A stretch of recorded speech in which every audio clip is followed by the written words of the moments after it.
El poder de las gráficas. Una de las herramientas estadísticas más poderosas son las gráficas.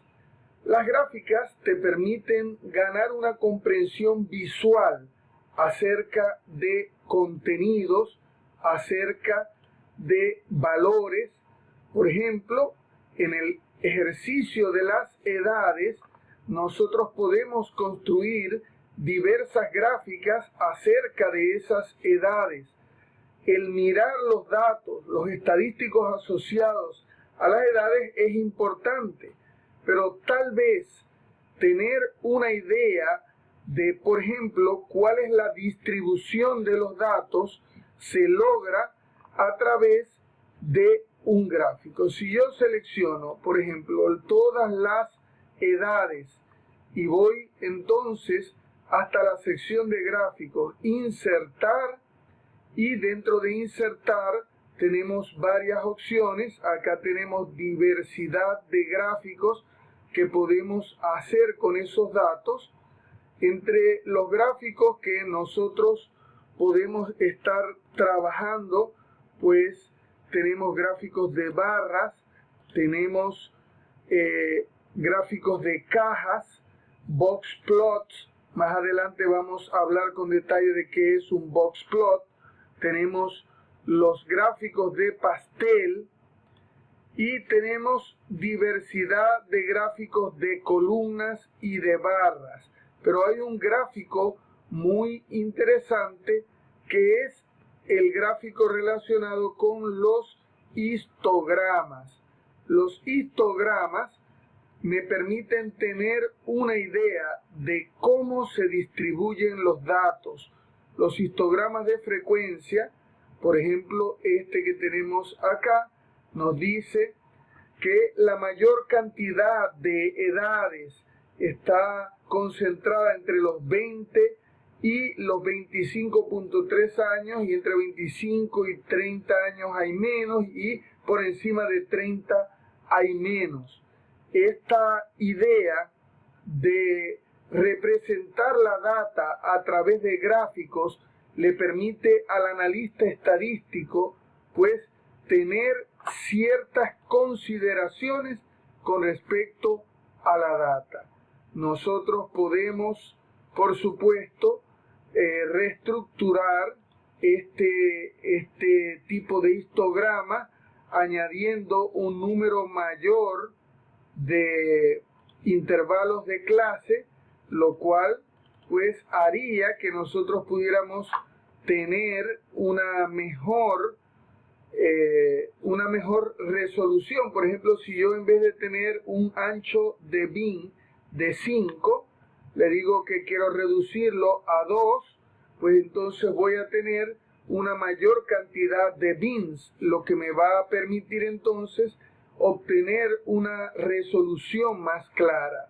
A veces tenemos que ir ajustando ese tamaño para poder observar alguna característica en particular, ¿verdad? El 2 nos está diciendo que entre 20 y 22, ambos inclusive, tenemos dos elementos, que entre 22 y 24, sin incluir el 22, tenemos 5 elementos, que entre 24 y 26, sin incluir el 24, tenemos ningún elemento, que entre 26 y 28, sin incluir el 26, tenemos 2 elementos, que entre 28 y 30, y entre 30 y 32, sin incluir la cota inferior en ambos casos, tenemos solamente un elemento. Esto nos da una idea de más o menos cuál es la forma en la que se están distribuyendo esos datos.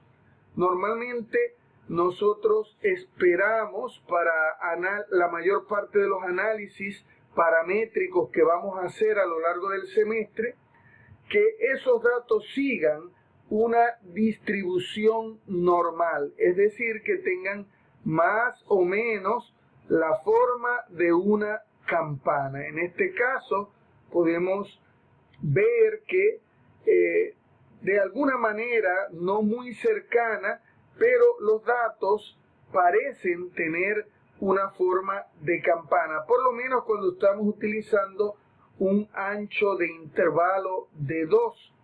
Eso debe entonces ser ajustado de acuerdo al tipo de análisis que nosotros vayamos a hacer. La recomendación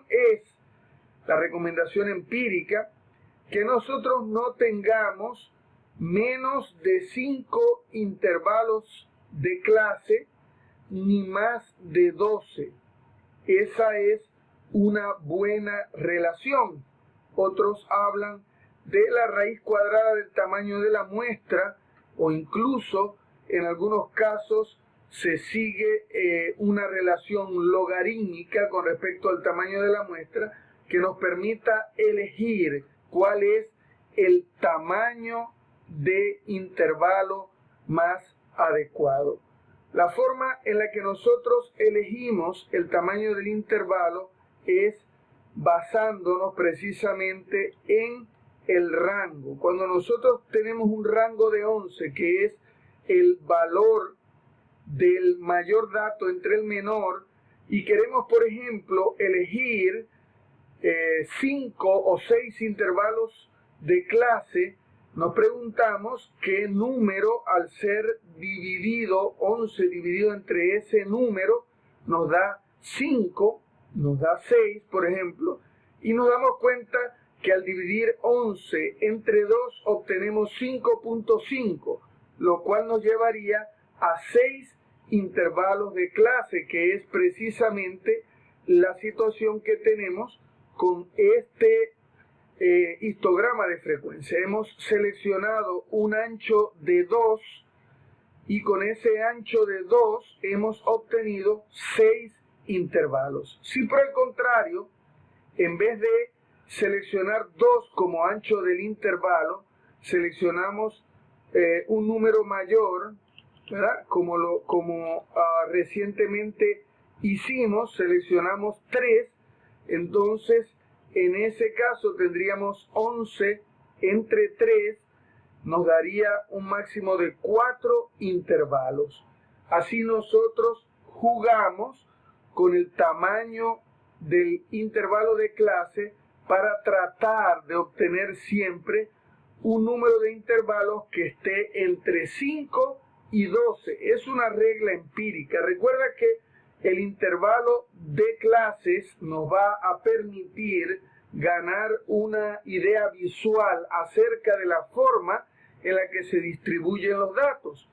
Es por eso que menos de 5 no nos permite apreciar realmente cuál es la forma en la que se distribuyen los datos, y posiblemente más de 12 digregue tanto los datos, los distribuya en segmentos tan pequeños que tal vez vamos a empezar a tener una serie de intervalos sin ningún tipo de información, totalmente vacíos. Esto tampoco sería una situación favorable para nosotros, entonces, ganar una idea clara acerca de la forma en la que se distribuyen los datos. Todo esto lo estamos mencionando en el contexto de los gráficos. Los gráficos estadísticos son sumamente importantes porque ellos nos permiten ganar esa idea, esa comprensión visual acerca de ciertas características de los datos. Más adelante vamos a estar hablando de otro tipo de datos como es el box plot, que nos permite tener una idea acerca de la proporción y de los cuartiles en los que está dividido una muestra. La mediana es siempre el segundo cuartil, y como el primer cuartil, que es el 25%, y el tercer cuartil, que es el 75% de la cantidad de datos de la muestra, puede darnos también una idea de cómo los datos están distribuidos. De esta manera vemos entonces que es muy importante tomar en consideración las gráficas en el análisis estadístico. Muchas gracias por seguir esta temática. Hasta la próxima.